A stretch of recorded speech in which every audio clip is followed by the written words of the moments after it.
Good morning everyone. हम exercise 6.1 के 6.1 में सातत्य की बात कर रहे थे। दो क्वेश्चनों को हम हल कर चुके हैं।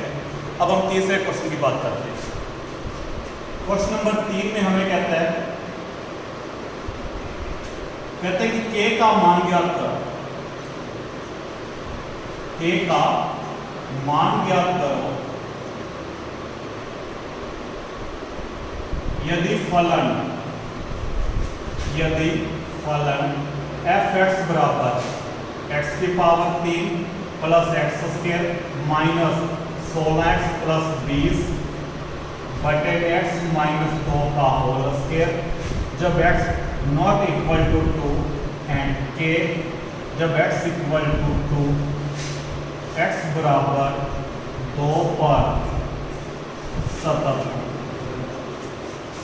तो हमें फलन दिया हुआ है, कहता है फलन जो है वो किसी बिंदु पर सतत है, तो उसमें एक अचर पद k रखा हुआ है जिसका हमें मान ज्ञात करना है।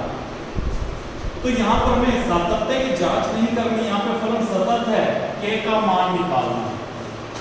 तो काम हम वही करेंगे, काम वही है, दिए गए बिंदु पर मान निकालेंगे, बाईं सीमा निकालेंगे, दाईं सीमा निकालेंगे। हम कहेंगे तीनों मान, क्योंकि फलन सतत है तो तीनों मान क्या आएंगे, बराबर आएंगे। तीनों मानों को बराबर रखेंगे और वहां से हम किसका मान निकाल लेंगे, k का मान निकाल लेंगे। तो स्टार्टिंग करते समय सबसे पहले आप क्या करेंगे, आप कहेंगे गिवन। सबसे पहला काम आप फलन लिखेंगे जो फलन आपको दिया गया है। आपको फलन दिया हुआ है f x बराबर x की power 3 plus x square minus 16x plus 20 बटे में x माइनस 2 का होल स्क्वायर जब x not equal to 2 and k x equal to. तो तीनों काम करना है। सबसे पहला काम वही है, दिए गए बिंदु पर मान निकालेंगे। हम कहेंगे x बराबर 2 के लिए, x बराबर 2 के लिए वो फलन जहां पे चर का मान 2 के बराबर होगा। तो आप देख सकते हो f x बराबर 2 जब f x किसके बराबर होगा, k के बराबर होगा। तो यहाँ पर आपके पास आ जाएगा f x बराबर k। दिए गए बिंदु पर मान निकालने के लिए जहां जहां पे चर आ रहा है वहां पर हम 2 रखेंगे। imply that f2 equal to, ये हमारे पास आ गई समीकरण नंबर 1। दिए गए बिंदु पर मान निकाल लिया, दिए गए बिंदु पर फलन का मान k है जिसका मान हमें ज्ञात करना है। बाईं या दाईं कोई भी सीमा हम पहले निकाल सकते हैं, हर बार की तरह। हमने कहा दाईं सीमा right hand limit f 2 plus 0 बराबर limit h0 f 2 plus h। हर बार की तरह यहाँ से फलन लगाएंगे, वो फलन जहां पे चर का मान क्या होगा, 2 से बड़ा हो। तो ऊपर वाले फलन में क्योंकि x नॉट इक्वल टू 2 चर का मान 2 के बराबर नहीं है तो ये फलन है। तो छोटे और बड़े मानों के लिए फलन हमारा ऊपर वाला ही आएगा। इस फलन में जहां जहां पे भी चर आ रहा है वहां पर क्या रखेंगे, 2 प्लस h। तो जहां जहां पर भी हमारे पास चर आ रहा है वहां पर हम करने जा रहे हैं 2 प्लस h। तो 2 प्लस h का whole cube plus x square, इसके स्थान पर आ जाएगा 2 प्लस h का होल स्क्वायर माइनस 16 बना रहेगा, x के स्थान पर आ जाएगा 2 प्लस h प्लस 20 बटे में x के स्थान पर आ जाएगा 2 प्लस h माइनस 2 पूरे का होल स्क्वायर। तो हमने क्या किया, फलन को खत्म कर दिया है। अब हमें लिमिट रख करनी है। तो जैसे कि आप देख रहे हैं यहाँ पे 2 से 2 क्या हो गया, कैंसिल। हर के अंदर बच गया h स्क्वायर। फलन अंश बटे हर में है तो हर में लिमिट रखकर देखते हैं 0 तो नहीं बन रहा, लेकिन जैसे ही हम h का मान रखेंगे 0 तो मान 0 का स्क्वायर 0, हर में 0 बन रहा। किसी भी संख्या में जब हम 0 का भाग देते हैं तो वो इन्फिनिटी आ जाएगा। तो हमें कुछ ऐसा करना होगा जिसके कारण यहाँ पर 0 ना हो। तो हम क्या करेंगे, हम ऊपर से h कॉमन लाने की ट्राई करते हैं ताकि वो h से h क्या हो जाए, कैंसिल हो जाए। तो हम यहाँ पे पावर खोलेंगे। तो जैसा कि आप देख रहे हो यहाँ पे 2 पदों की होल पावर 3 आ रही है, पावर 2 आ रही है। आपने व्यापक पे पढ़ा हुआ है a प्लस बी की whole cube, a plus b का होल स्क्वायर। सीधा भी खोल सकते हो या द्विपद पर में भी हम लगा सकते हैं। तो जैसा कि आपको ध्यान होगा a प्लस बी का होल स्क्वायर आपने पढ़ा हुआ है a square plus b square plus 2ab। इसी प्रकार से a प्लस बी का होल क्यूब आपने पढ़ा हुआ है a cube plus b cube plus 3a square b plus 3ab। तो जो दो पदों की पावर 2 होती है तो पहले पद का वर्ग प्लस दूसरे पद का वर्ग प्लस 2 इंटू पहला पद गुना में दूसरा पद। a प्लस बी की होल क्यूब पहले पद की पावर 3 प्लस दूसरे पद की पावर 3 प्लस 3 गुना में पहले पद की पावर 2 इंटू में दूसरा पद प्लस 3 गुना में पहला पद इंटू दूसरे पद की पावर 2। तो इन प्रसारों के द्वारा हम यहाँ से क्या करेंगे, इसको खोलेंगे। तो सबसे पहले 2 प्लस एच की होल क्यूब इसको हम खोलते हैं, लिमिट एच जी। तो 2 प्लस एच की होल क्यूब, 2 पहला पद है और एच दूसरा पद है। तो फॉर्मूले के ऊपर हम कहेंगे पहले पद की पावर 3 प्लस दूसरे पद की पावर 3 प्लस 3 इंटू में पहले पद की पावर 2 इंटू दूसरा पद प्लस 3 इंटू में पहला पद इंटू दूसरे पद की पावर, अर्थात 2 की पावर 3 प्लस एच की पावर 3 प्लस 3 इंटू में 2 की power 2 into H plus 3 into 2 into h square, फिर प्लस 2 प्लस एच का होल स्क्वायर खोलेंगे। तो पहले पद की पावर 2 प्लस दूसरे पद की पावर 2 प्लस 2 गुना में पहला पद इंटू दूसरा पद। a प्लस बी का होल स्क्वायर खोलो तो 2 की पावर 2 प्लस एच की पावर 2 प्लस 2 गुना एच माइनस 16 को अंदर गुना कर देता हूँ, माइनस 16 को 2 से गुना करेंगे तो मान आ जाएगा माइनस 32, माइनस 16 को प्लस एच से गुना करेंगे तो माइनस के 16 एच। पीछे हमारे पास पड़ा है 20 अपॉन में 2 से 2 कैंसिल हो गया तो एच प्लस। हमारा टारगेट है किसी भी प्रकार से ऊपर से हमें एच स्क्वायर कॉमन मिल जाए ताकि एच स्क्वायर से एच स्क्वायर क्या हो जाए, कैंसिल हो जाए और उसके बाद हम इसका लिमिट रख सके, इसका मान निकाल सके। तो यहां से हम इसको हल करते हैं, लिमिट एच जी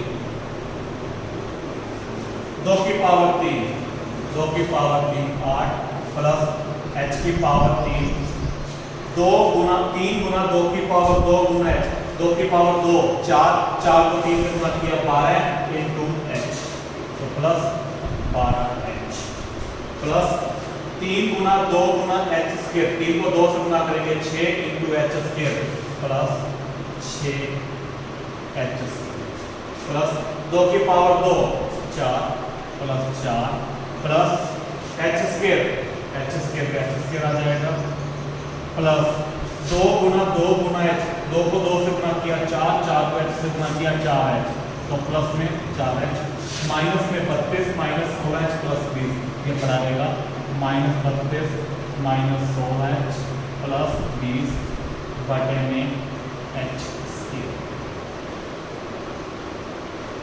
अब हम पदों को इकट्ठा करते हैं तो बड़ी पावर से स्टार्ट कर देता हूँ। सबसे बड़ी पावर h की पावर 3 है, देखें तो एक ही पद आ रहा है h की पावर 3 का, तो सबसे पहले मैंने लिख लिया h की पावर 3 h की। इसके बाद h स्क्वायर वाले पद, तो यहाँ पर आ रहा है प्लस के 6h स्क्वायर प्लस का h स्क्वायर प्लस 6 और प्लस 1 यानी कि प्लस के 7h स्क्वायर। इसके बाद h वाले पद प्लस के 12h प्लस के 4h 12 और 4 प्लस के 16h और माइनस के 16h, ये तो आपस में क्या हो जाएंगे, कैंसिल हो जाएंगे, इनको लिखने की जरूरत नहीं है। अब बच गया अचर पद प्लस का 8 प्लस के 4 8 और 4 12 माइनस के 32 प्लस 12 तो घटाएंगे तो माइनस के 20 बचेगा और पीछे प्लस के 20, ये भी आपस में क्या हो गए, कैंसिल हो गए। तो इसका मतलब आपको ऊपर 2 ही पद आए हैं, h की पावर 3 प्लस 7h स्क्वायर और बटे में हमारे पास है h स्क्वायर। हमारा टारगेट है ऊपर से h स्क्वायर कॉमन मिल जाए ताकि h स्क्वायर से h स्क्वायर क्या हो जाए, कैंसिल हो जाए। तो हम क्या करते हैं, ऊपर से h स्क्वायर कॉमन ले लेते हैं, limit h0 h square common ले लिया मैंने तो h की पावर 3 में से h स्क्वायर कॉमन जाएगा तो h बचेगा प्लस 7h स्क्वायर में से h स्क्वायर कॉमन गया तो बच गया 7 अपॉन में h स्क्वायर। एच स्क्वायर से एच स्क्वायर क्या हो गया, कैंसिल। जिस h के कारण हमारा मान 0 बन रहा था हर में, वो हमने हटा दिया है। अब आप इसमें सीधा लिमिट रख सकते हो, सीधा लिमिट रखूंगा 0 + 7, तो मान क्या आ गया 7। तो दाईं सीमा का मान मैंने निकाला है जो कि क्या आ चुका है 7। इसके बाद हम बाईं सीमा का मान निकाल लेंगे। तो मैं यहाँ पे लिख लेता हूँ किस किस के मान आए हैं। दिए गए बिंदु पर मान हमारे पास k आया है, राइट हैंड लिमिट का मान हमारे पास 7 आया है समीकरण नंबर 1 से, समीकरण नंबर 2 से। समीकरण नंबर 1 से दिए गए बिंदु पर मान k आया हुआ है, समीकरण नंबर 2 से दाईं सीमा का मान हमारे पास 7 आया हुआ है। इसके बाद हम क्या करते हैं, बाईं सीमा निकालते हैं,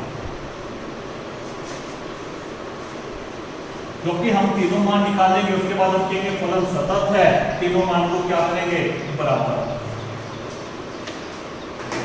तो मैंने कहा बाईं सीमा यानी कि लेफ्ट हैंड लेंगे, f2 - 0 limit h0 f2 - h। फलन मिटाएंगे हर बार की तरह, वो फलन जहां पे चर का मान 2 से क्या होगा, छोटा होगा, तो ऊपर वाला फलन ही आ जाएगा। इस फलन में जहां जहां पे भी चर आ रहा है वहां पर हम रखेंगे 2 - h, तो x की पावर 3 इसके स्थान पर आ जाएगा 2 - h की whole cube plus h square के स्थान पर आ जाएगा 2 - h का होल स्क्वायर माइनस 16 पर आ जाएगा, x के स्थान पर आ जाएगा 2 - h प्लस 20 अपॉन में x के स्थान पर आ जाएगा 2 - h, पीछे माइनस का 2 पड़ेगा होल। फलन को हमने मिटा दिया है। हर के अंदर हम देखें तो 2 से 2 क्या हो गया, कैंसिल। फिर फलन अंश बटे हर में आ रहा है, हर में लिमिट रखने पर 0 बन रहा है, तो कुछ ऐसा करेंगे कि 0 नहीं बने। तो पिछली बार की तरह हम क्या करेंगे, प्रसार करेंगे।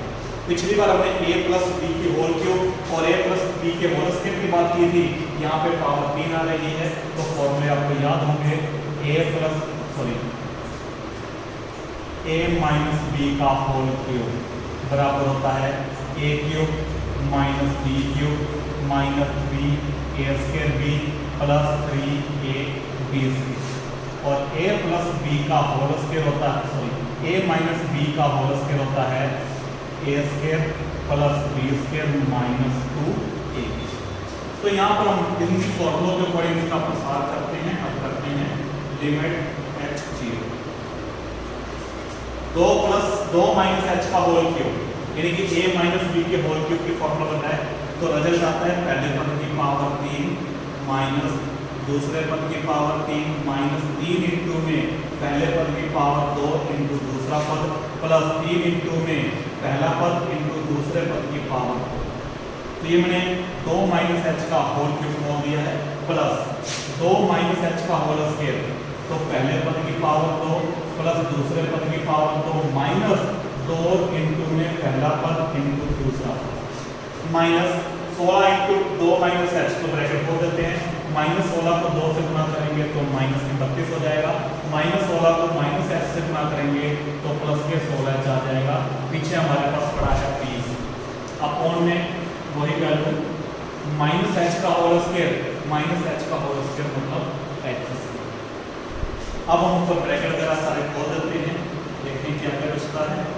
लिमिट h0 2 की पावर 3 8 माइनस h की पावर 3 माइनस पड़ा रहेगा 3 गुना में 2 की पावर 2 गुना h, 2 की पावर 2 का मतलब 4, 4 को 3 से गुना किया 12 यानी कि माइनस के 12h प्लस 3 गुना 2 गुना h स्क्वायर, 3 को 2 से गुना किया 6 इंटू h स्क्वायर प्लस 2 का वर्ग 4 प्लस h स्क्वायर माइनस 2 गुना 2 गुना h, 2 को 2 से गुना किया 4h माइनस के 32 प्लस के 16h प्लस के 20 बटे में h स्क्वायर। अब कुछ ऐसा करेंगे कि अंश में से h स्क्वायर कॉमन आ जाए ताकि हर वाले h स्क्वायर को हम कैंसिल कर सकें। तो घटती हुई पावर के अकॉर्डिंग लिखते हैं। तो सबसे पहला काम बड़ी पावर, तो सबसे बड़ी पावर h की पावर 3 है, तो -h³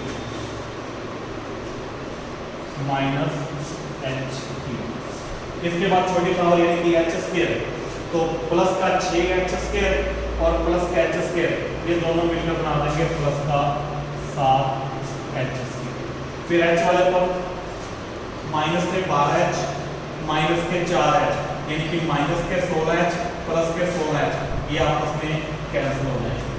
अचर पर प्लस के 8 प्लस के 4, यानी कि प्लस के 12 माइनस के 32, माइनस 32 प्लस 12 करेंगे तो माइनस के 20 और प्लस के 20, ये भी आपस में क्या हो गए, कैंसिल हो गए। तो नीचे हमारे पास बच गया h। नीचे वाले h² को हटाने के लिए हम क्या करेंगे, ऊपर से h² कॉमन लेंगे। ऊपर से मैंने h² कॉमन ले लिया तो बच गया -h + 7 अपॉन h²। h² से h² कैंसिल। जिस h² के कारण हर में 0 बन रहा था वो हमने हटा दिया है। अब आप इसमें सीधा लिमिट पुट कर देंगे, 0 + 7 = 7। तो हमने बाईं सीमा का मान भी निकाल लिया, जो किसके बराबर आया, 7 के बराबर। दिए गए बिंदु पर मान निकाल लिया, दाईं सीमा निकाल ली, बाईं सीमा निकाल ली। इसके बाद हम कहेंगे प्रश्नानुसार, क्योंकि हमें दिया गया था कि k का मान ज्ञात करो यदि फलन इस बिंदु पर सतत है। हमें पता है कि फलन सतत है, तो हम कहेंगे प्रश्नानुसार फलन x = 2 पर क्या है, सतत है। तो 2 पे सतत है, इसका मतलब दिए गए बिंदु पर मान, दाईं सीमा का मान और बाईं सीमा का मान तीनों क्या होंगे, बराबर होंगे। अब हम इन तीनों मान रख देते हैं। समीकरण नंबर 1 से दिए गए बिंदु पर मान आपके पास k है बराबर, समीकरण 2 से राइट एलिमेंट का मान आपके पास 7 है बराबर, और समीकरण नंबर 3 से बाईं सीमा का मान, लेफ्ट एलिमेंट का मान भी हमारे पास क्या आ रहा है, 7। दोनों मान बराबर हैं तो मान किसके बराबर हो जाएगा, k के बराबर। तो k बराबर कितना आ गया, 7। तो यदि k बराबर 7 होगा तो दिया गया फलन x = 2 पर क्या होगा, सतत होगा। लेकिन काम थोड़ा सा ज्यादा हो गया। हम चाहें तो इसमें थोड़ा सा टाइम हम बचा सकते हैं, इतना टाइम कि हमें एक लिमिट को हल कम करना है। कैसे, देखिए जरा उसको भी। अगर हमारे पास दिया गया फलन सतत है, जांच नहीं, अगर हमें कहते हैं कि फलन सतत है तो जो लास्ट लाइन है उसको हम पहले लिखेंगे। कैसे, ध्यान देना जरा। हम कहेंगे फलन दिया हुआ है, इसके बाद जो लाइन मैंने लास्ट में लिखी है वो पहले लिखी जाएगी। हम कहेंगे प्रश्नानुसार फलन x = 2 पर सतत। 2 पे सतत है, इसका मतलब दिए गए बिंदु पर मान, दाईं सीमा का मान और बाईं सीमा का मान तीनों क्या आएंगे, बराबर है। अब हमें यहाँ से फलन से पता है कि दिए गए बिंदु पर फलन का मान k के बराबर है, और 2 के चर का जब मान 2 के बराबर नहीं है तो ऊपर वाला फलन, यानी कि बाईं और दाईं सीमा के लिए फलन ऊपर वाला आएगा। और जब 2 मानों के लिए एक ही फलन आता है तो उनके मान क्या आते हैं, सेम आते हैं। जैसा कि आप देख सकते हो यहाँ पर कि हमारे पास राइट एलिमेंट का मान भी 7 आया था और लेफ्ट एलिमेंट का मान भी 7 आया था। क्यों, क्योंकि हमने क्या किया, दाईं सीमा के लिए भी ऊपर वाला फलन लिया था और बाईं सीमा के लिए भी ऊपर वाला फलन। तो हम यहाँ पर एक सीमा को बचा सकते हैं, तो हम क्या करेंगे, दाईं या बाईं में से कोई एक मान लिखकर चलेंगे, एक मान को छोड़ देंगे। जैसे कि मैंने यहाँ पे बाद में छोड़ा था, आप यहाँ पर उसको पहले ही छोड़ सकते हो। तो आप अगले स्टेप में कहेंगे f2 = limit h0 f2 plus. अब f2 का मान आपके पास है, f2 का मान k आ जाएगा, f2 + h। इस फलन में जहां जहां पर विचार आ रहा है आप उसमें 2 + h रख देंगे। लिमिट h0 2 + h का होल क्यूब प्लस 2 + h का whole square minus 16 2 + h + 20 upon 2 + h - 2 का होल स्क्वायर। अब आप इसको हल करेंगे, जैसे अभी भी मैंने कुछ देर पहले राइट एलिमेंट को हल किया था। आप इसको हल करेंगे तो इसका मान आपको सीधा क्या मिल जाएगा, k 7 मिल जाएगा। तो हमारे पास आंसर आ जाएगा k = 7। तो यहाँ पर आपको एक लिमिट निकालने की जरूरत नहीं पड़ेगी। तो हमारे पास टाइम बचाने के लिए आप एक काम कर सकते हो, नहीं तो आपको क्या करना है, वो काम तो करना ही कि तीनों मान निकाल लेंगे। तीनों मान निकालने के बाद आप कहेंगे कि ये फलन सतत है, इसके मान क्या आएंगे, बराबर आएंगे, और फिर बराबर रखकर हम k का मान निकालेंगे। तो ये क्वेश्चन नंबर 3 था हमारे पास। अब हम क्वेश्चन नंबर 4 की बात करते हैं। क्वेश्चन नंबर 4 में है कि यदि फलन f(x) बराबर -x², जब x का मान -1 के बराबर से बड़ा और 0 से छोटा होगा, f(x) बराबर 4x - 3, जब x का मान 0 के बराबर 0 से बड़ा और 1 के बराबर 1 से छोटा होगा, एंड f(x) बराबर 5x² - 4x, जब x का मान 1 से बड़ा 2 के बराबर 2 से छोटा होगा। ये अंतराल -1, 2 में सातत्य की हमें जांच करनी है। हमें फलन दिया हुआ है और कह रहे कि जांच करो कि क्या ये क्लोज इंटरवल -1, 2 में सतत है या नहीं है। तो जैसा कि आप जानते हो, हमने पढ़ा हुआ है किसी फलन की क्लोज इंटरवल के अंदर सातत्य के बारे में। कोई फलन f(x) close interval a, b में सतत कब होता है? जब वो फलन x बराबर a पर दाईं ओर से सतत हो। x बराबर 1 पर दाईं ओर से सतत हो, इनकी राइट हैंड लिमिट। x बराबर b पर बाईं ओर से सतत हो और वो फलन ओपन इंटरवल a, b में सतत हो, तो हमारा फलन दिए गए क्लोज इंटरवल a, b में क्या होता है? सतत होगा। तो यहाँ पर भी हमें क्या करना है? हमें जांच करनी है कि फलन x बराबर -1 पर दाईं ओर से सतत है या नहीं, x बराबर 2 पर बाईं ओर से सतत है या नहीं, और ओपन इंटरवल -1, 2 में सतत है या नहीं। अगर ये फलन सभी मानों पर सतत होगा तो दिए गए क्लोज इंटरवल में फलन क्या होगा? सतत होगा।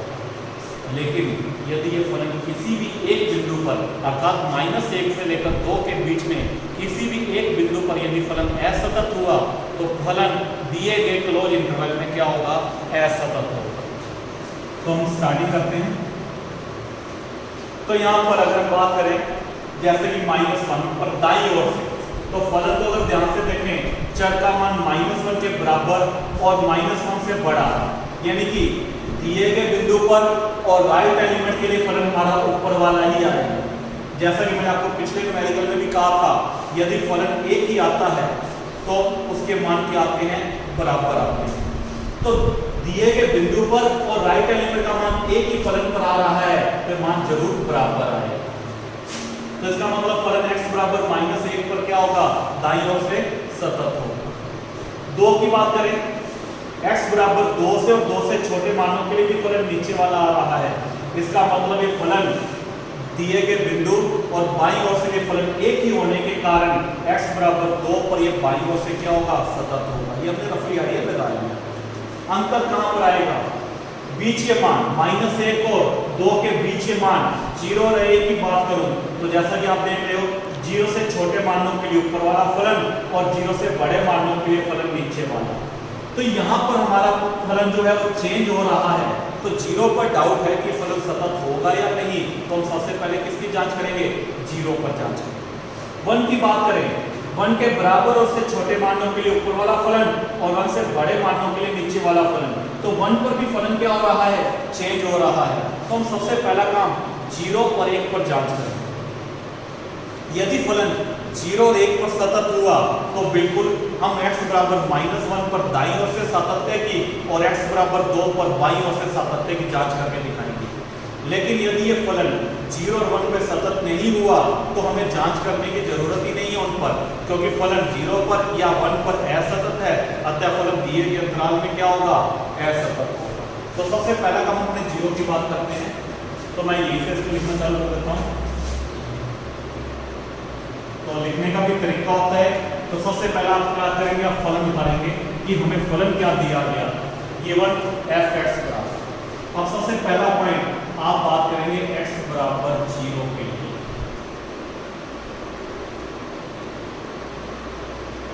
तो x बराबर 0 के लिए फलन का चुनाव करेंगे। कौन सा फलन आएगा? देख सकते हो 0 बराबर x, यानी कि जब x का मान 0 के बराबर है तो फलन आएगा। तो बीच वाले फलन को हम लिख लेंगे 4x - 3। दिए गए बिंदु पर मान निकालने के लिए जहां जहां पे चर आ रहा है वहां पर हम 0 रख देंगे। f(0) = 4 × 0 - 3। 4 को 0 से गुणा किया तो 0 - 3, 0 में से 3 को घटाया तो माइनस का। तो दिए गए बिंदु पर हमें मान प्राप्त हो गया है कि दिए गए बिंदु पर मान क्या आएगा? -3। अब बाई या दाई में से कोई भी सीमा निकाल सकते हैं। तो जैसा कि आप देख रहे हो कि चर का मान 0 के बराबर, 0 से बड़ा, यानी कि 0 से बड़ा राइट एलिमेंट निकालूंगा तो फलन यही लेकर चलूंगा और यही फलन आएगा तो मान सेम आएगा। इसलिए हम यहाँ पर राइट नहीं, पहले लेफ्ट एलिमेंट निकाल लेते हैं। तो मैंने कहा left hand limit f 0 minus g limit h 0 f 0 minus h। फलन को हटाएंगे, वो फलन जहाँ पे चर का मान क्या होगा, 0 से छोटा होगा। चर का मान 0 से छोटा, इस फलन में जहाँ जहाँ पे भी चर आ रहा है वहाँ पर 0 माइनस h, 0 माइनस h रखेंगे तो माइनस बार हमारे पास पड़ा ही है, सॉरी पहले लिमिट लिखनी है, लिमिट h 0 माइनस पड़ा हमारे पास 0 माइनस h का होल, लिमिट h 0 माइनस मारेगा, 0 माइनस h का मतलब माइनस h का वर्ग h स्क्वायर हो जाएगा। फलन केवल अंश में है तो आप इसमें सीधा लिमिट रख दीजिए, माइनस 0 का स्क्वायर, 0 का स्क्वायर 0 ही होता है और 0 ऋणात्मक में काम करते हैं तो मान किसके बराबर आ गया, 0 के बराबर। तो x बराबर 0 पर दिए गए बिंदु पर मान आया -3, लेकिन बाईं सीमा का मान क्या आ गया, 0। दोनों मान बराबर नहीं है, इसका मतलब ये फलन x बराबर 0 पर सतत नहीं होगा। लेकिन अगर हम इसकी राइट एलिमेंट निकालते हैं, जैसे कि मैंने अभी आपको ओरली कह दिया, क्योंकि x बराबर 0 और 0 से बड़े मानों के लिए फलन एक ही है तो मान क्या आएंगे, सेम आएंगे। तो अगर आप इसकी राइट एलिमेंट निकालते तो आपको क्या करना पड़ेगा, f 0 प्लस h। तो इस फलन को जब आप लिखते हैं तो क्या लिखते हैं, 4 × 0 प्लस h माइनस 3। जब आप इसमें लिमिट पुट करते हैं 4 × 0 प्लस 0 माइनस 3, 0 प्लस 0 0, 0 से 4 से गुना करते हैं 0 माइनस 3 बराबर -3। तो आप देख सकते हैं दोनों मान क्या आ रहे हैं, बराबर। तो इसलिए मैंने कहा टाइम बचाने के लिए मेन टाइम जितना हम बचा पाए, क्योंकि 0 के बराबर 0 से बड़े मानों के लिए फलन एक ही आ रहा है, इसलिए हमने पहले 0 से बड़े मानों पर ना मान निकालकर 0 से छोटे मानों पर मान निकाला। अगर हाँ ये मान भी -3 के बराबर आ जाता तो हम तीसरा मान जरूर निकालते। तो यहां से हम कह सकते हैं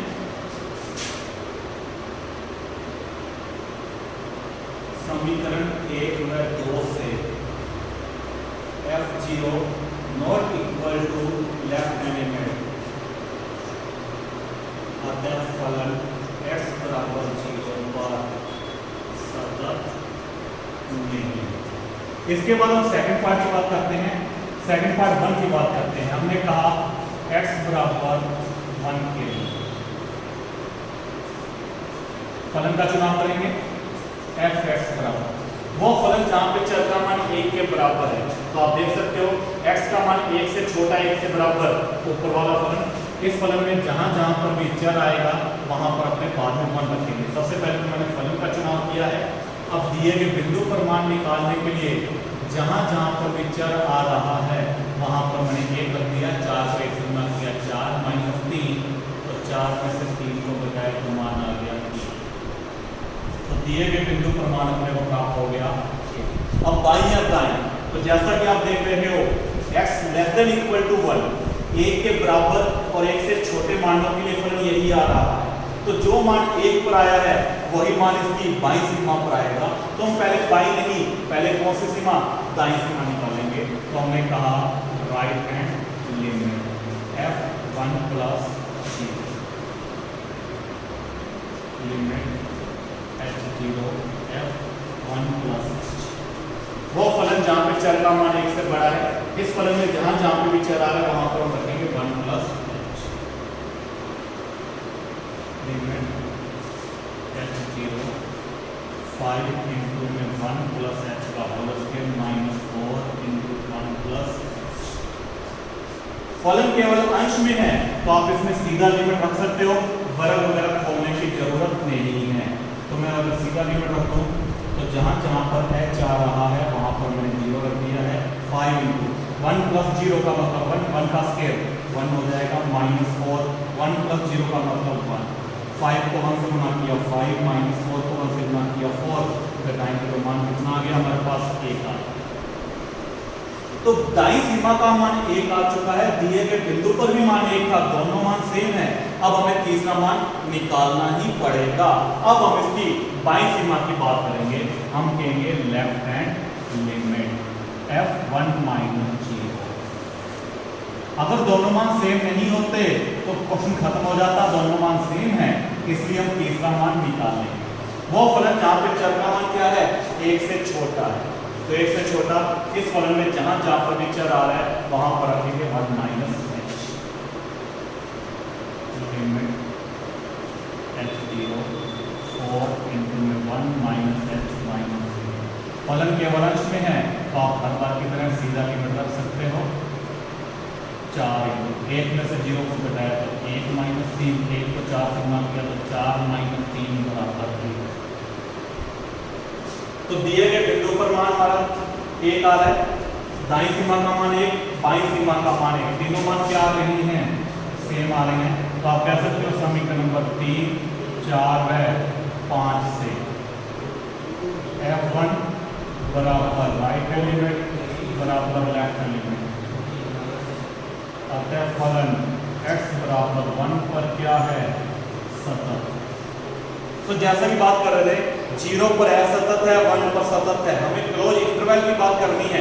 क्लोज इंटरवल -1 और 2 के बीच में एक वैल्यू 0 ऐसी है जिस पर फलन क्या आ रहा है, असतत आ रहा है। तो इसका अर्थ हुआ कि फलन पूरे अंतराल में सतत नहीं होगा, इसलिए हमें -1 पर दाईं ओर से और x बराबर 2 पर बाईं ओर से सातत्य की जांच करने की जरूरत नहीं है। इसके बाद आप कह सकते हो क्योंकि फलन x बराबर 0 पर सतत नहीं है, अतः फलन अंतराल -1, 2 में सतत नहीं होगा। तो इस प्रकार से आप बता सकते हैं क्लोज इंटरवल में फलन सतत है या नहीं। अगर 0 और 1 पर सतत होता तो जरूर -1 और 2 पर भी हम जांच करते, लेकिन 0 पर ही सतत नहीं है, अर्थात बीच के बिंदुओं पर सतत नहीं है, तो उन पे जांच करने की हमें जरूरत नहीं है।